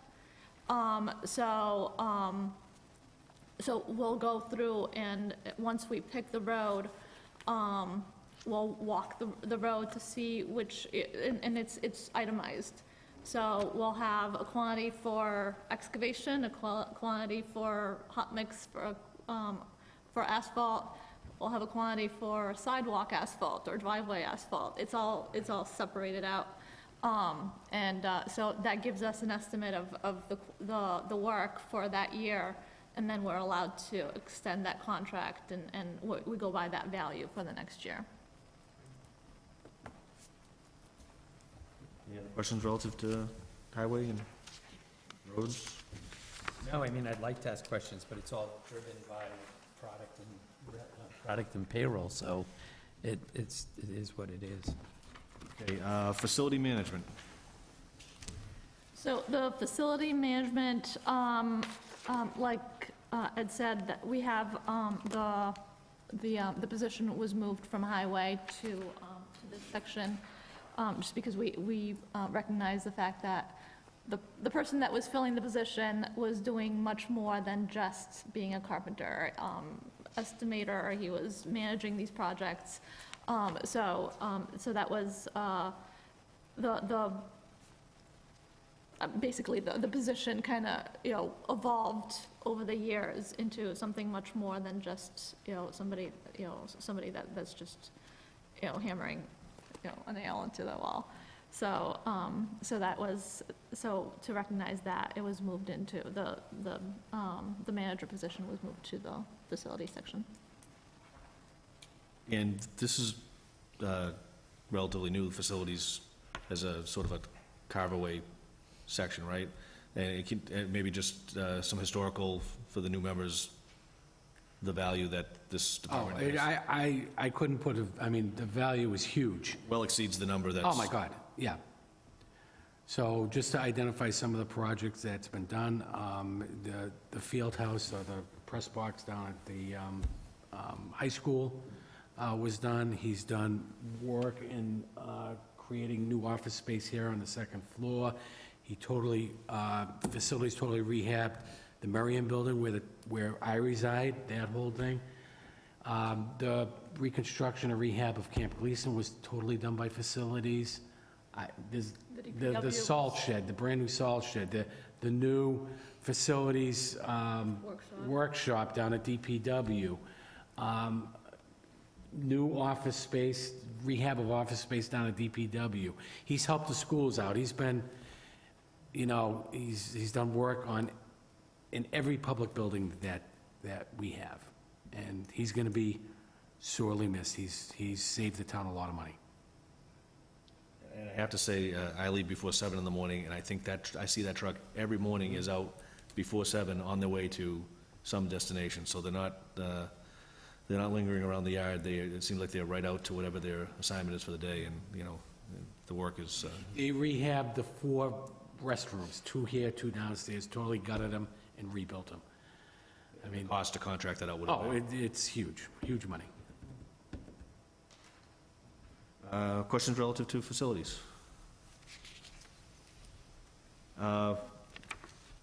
Fleet maintenance.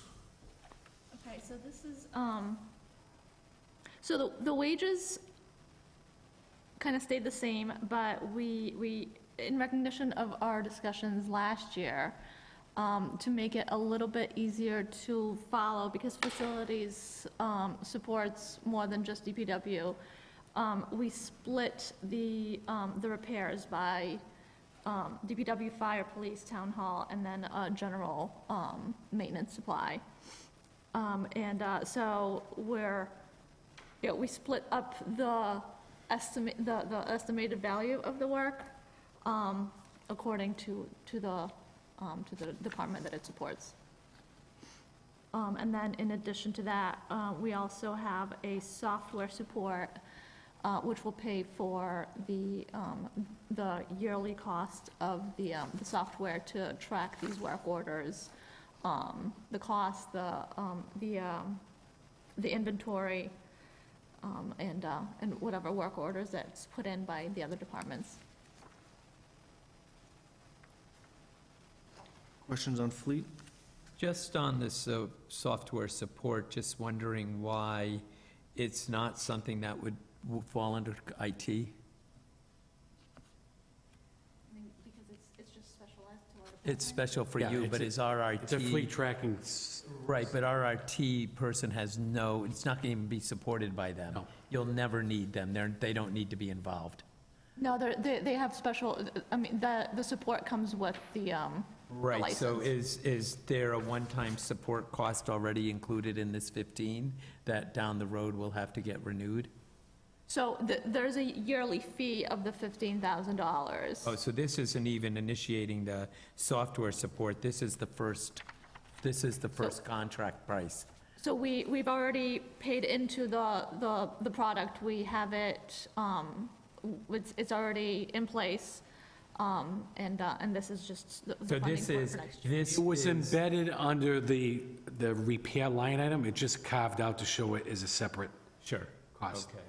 And that's about what we can expect currently going forward, is at least 15,000 or a contractual increase for support only?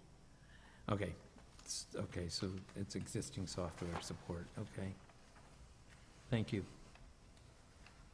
Question relative to why we account for, and I think this was relative to collective bargaining, why we account for the mechanics, it appears in the highway division as opposed to in the fleet maintenance division. So the only salaries really there is the clerical and some stipends, it appears, under wages, and not the full-time mechanics. Can you explain why that is, or?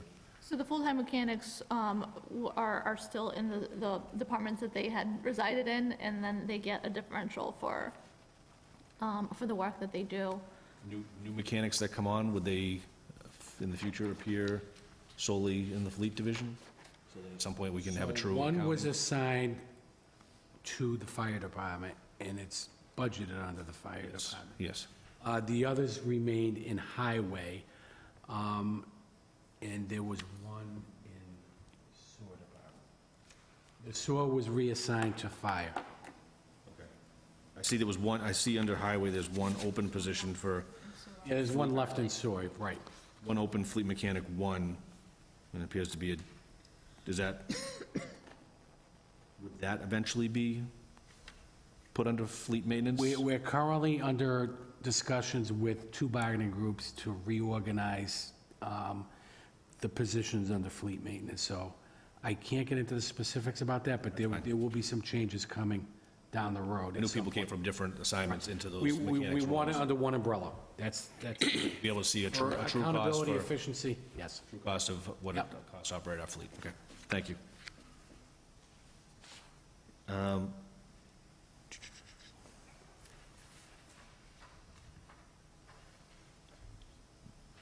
The repairs cost that that's parts included, parts, is that all parts?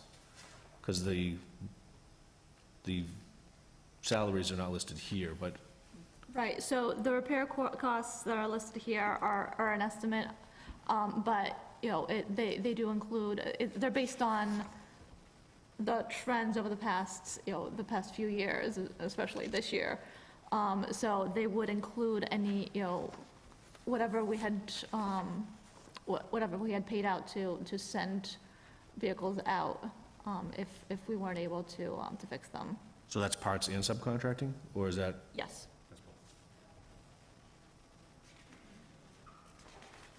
Questions relative to fleet?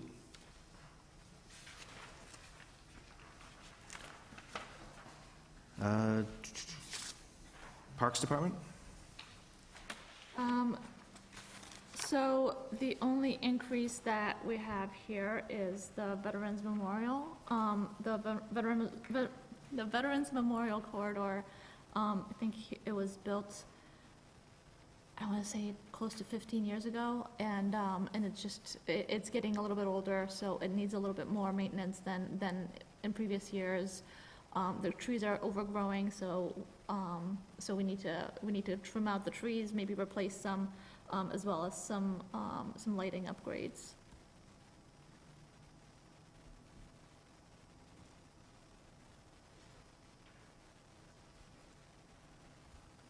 Questions on parks? I noticed you made a request for $15,000 for seasonal employees. Was that based on a need, or? We're going to fund that through the revolving accounts, the seasonal aspect. Oh, thank you. Any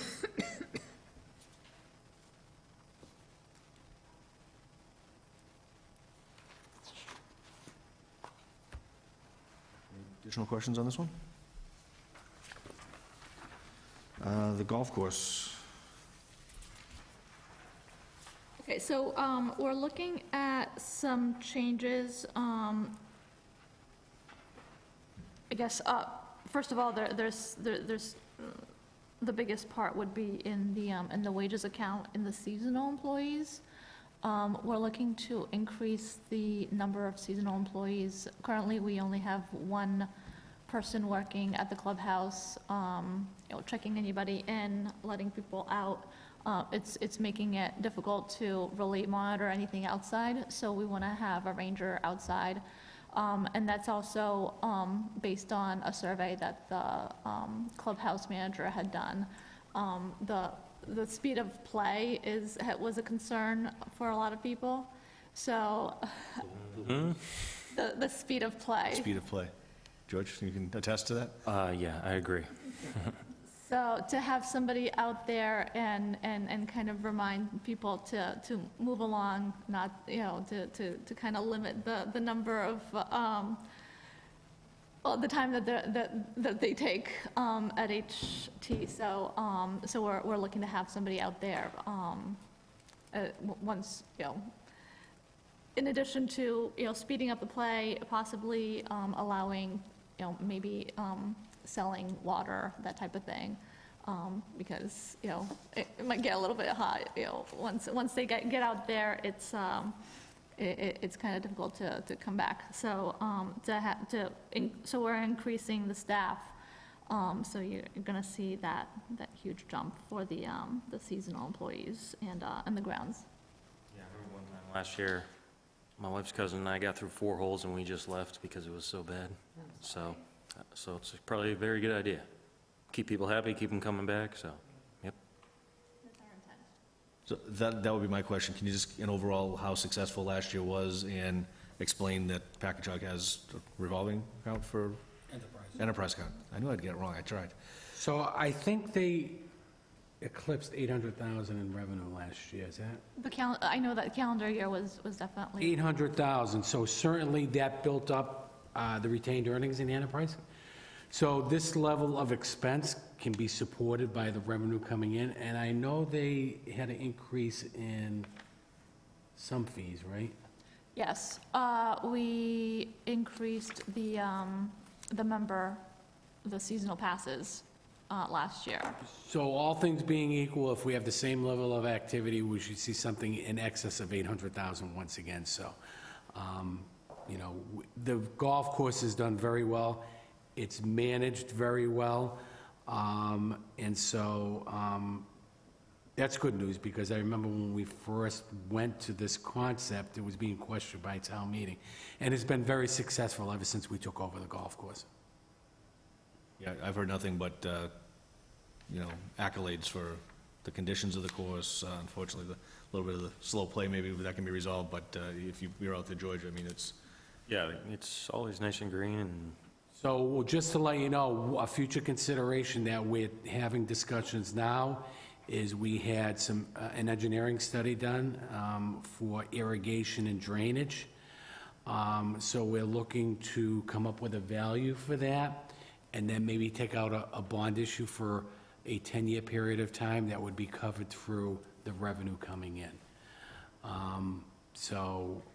It was too aggressive to get on to the annual town meeting, so we'll be having discussions about that. We may bring something in at the fall, if not the next annual town meeting. So we want to continue to improve the asset that we have. Otherwise, we're going to lose, that asset will deteriorate if we don't make an investment in the golf course. we did something with carts recently, too, didn't we? We just received our 6 additional cards today, so. Today? See, those are the things you got to report. People are excited to hear that stuff. There's new carts up there, too, George. Any other questions relative to? So please golf and help us enhance Well, our I don't revenue. know, I might get thrown off, because I like to relax and enjoy, if I don't get if I don't do like the pros and get my tee shot off in 30 seconds, I'm gonna have someone up my butt. It's okay, you just got to step aside, let George play through, and then you can get right back in. Exactly, I'd let a fellow peer play through anytime. Okay, recreation. So that was the, So as you can see, those 3 line items are the ones we removed in an effort to balance the budget. So this is a priority. This is something that we may come back before the annual town meeting and ask you to reconsider the values of this. But we're trying to look at other ways of funding this if possible. So we need a little more time.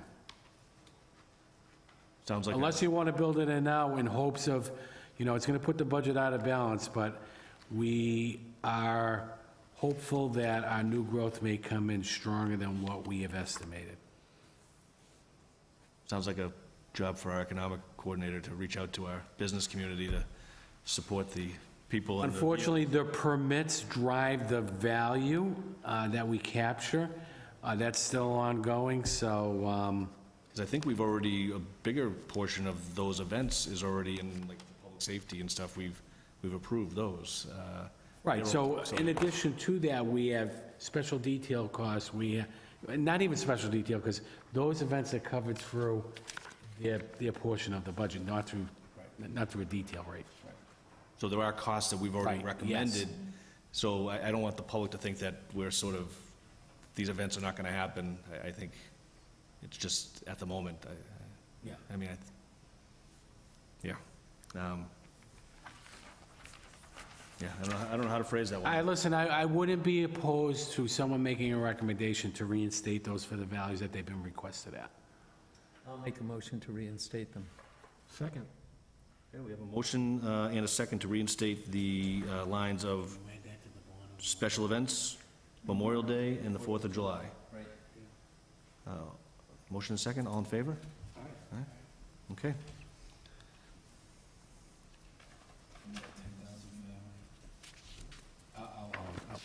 I'll be ready when we get there. Sacrifice some of the money on the finance committee budget, too. No more pizza. Cupcakes are definitely out this year. where's the pizza bin?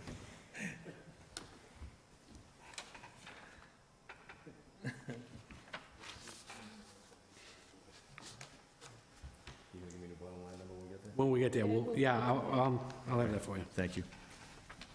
No other questions on recreation, correct?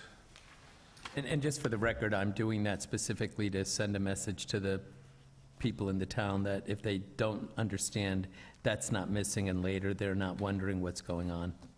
So I did it for the taxpayers. I agree. I don't think we should cast any doubt that those events, which are Right. well-received, well-attended, they're great events to bring family and not want to see we'll go back with sharper pencils and find other places to trim before we let those events go away. Cemetery. So there's some slight increased cost of materials, as well as, we included an education, account, because we never had anything, budgeted for that. So, we reduced the dues publications account, but then added, funded, a new education account.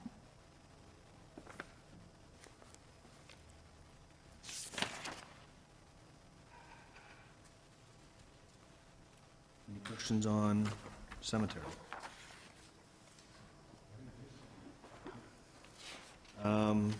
It's another complicated one, sewer division. So in this one, the majority of the increases are due to utilities and supplies. And then we have a 3% increase in our Upper Blackstone assessment.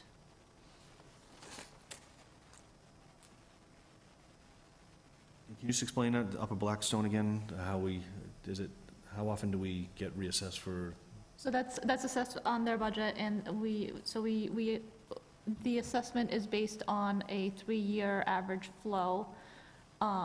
So our share of the flow to the Upper Blackstone, and that gets assessed yearly.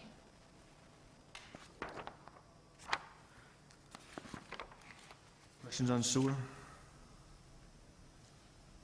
Sewer infrastructure, is that in, do we have CIP stuff in there?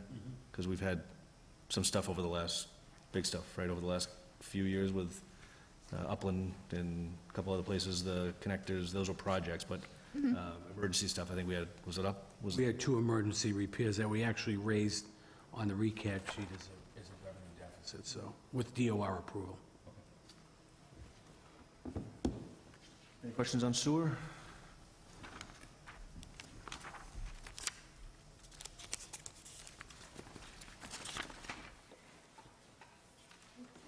That's it? Mr. Chairman, that new grand total is $7,322,012. I'm sorry, could you read it one more time, sir? $7,322,012.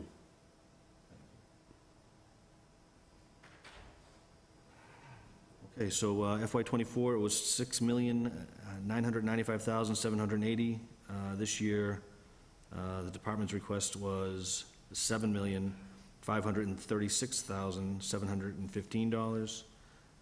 With our adjustment, the recommendation would be $7,322,012.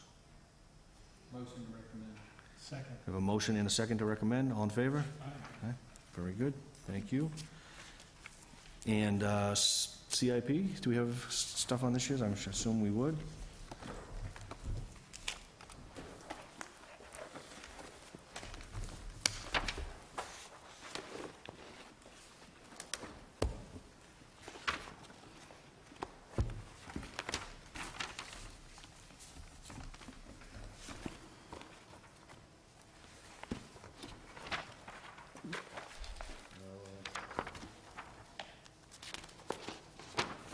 Looks like fleet maintenance, you have one for this year? Sorry? For this year's CIP? Yeah. So fleet maintenance, is that the first one you have? Yeah. Anything else that you wanted, to point out? So for fleet maintenance, we just have the garage improvements, our ongoing efforts to make it a little bit more efficient and do what we can with our existing space. To be OSHA compliant, too.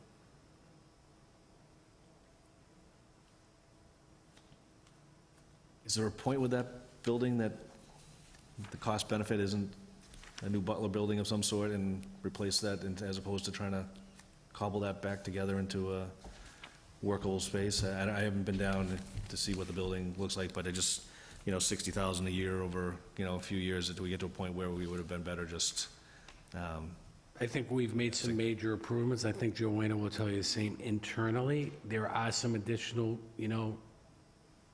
repairs that need to be done. For instance, the roof that we have programmed in the capital. We made some major rehab and investment in the kennel.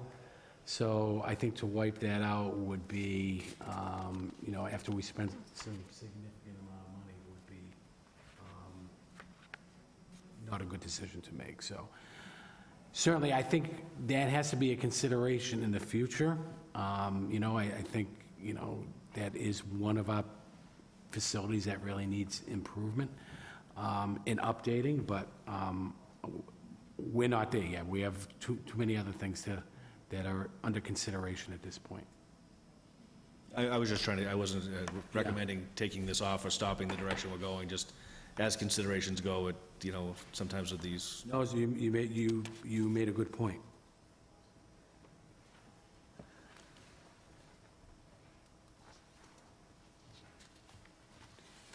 Certainly, those items outlined once again are current lease obligations that are funded through tax levy. I think we indicated that when we presented the capital.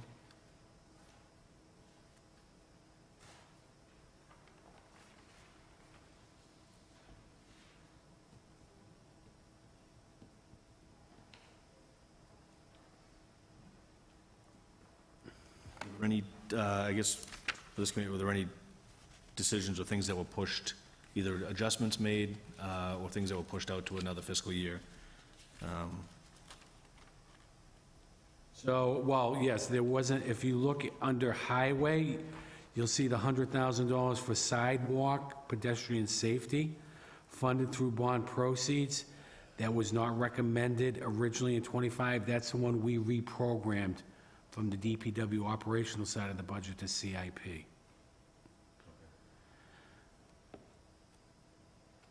I think we already reflected the cost, the increased cost in some of our vehicles last year when we made some amendments.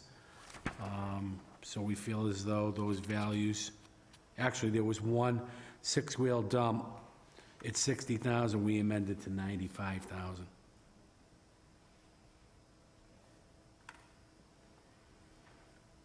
And our six-wheel dump that we purchased most recently, from 65 to 78, that reflects the increase in cost as well.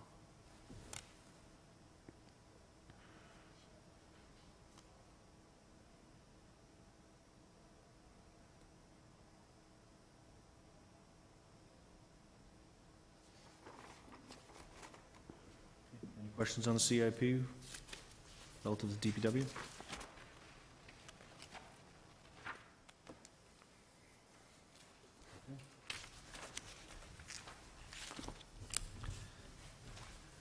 I think that's all we have relative to the budgets.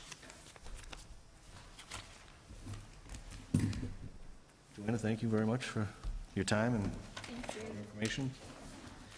We did your transfer already.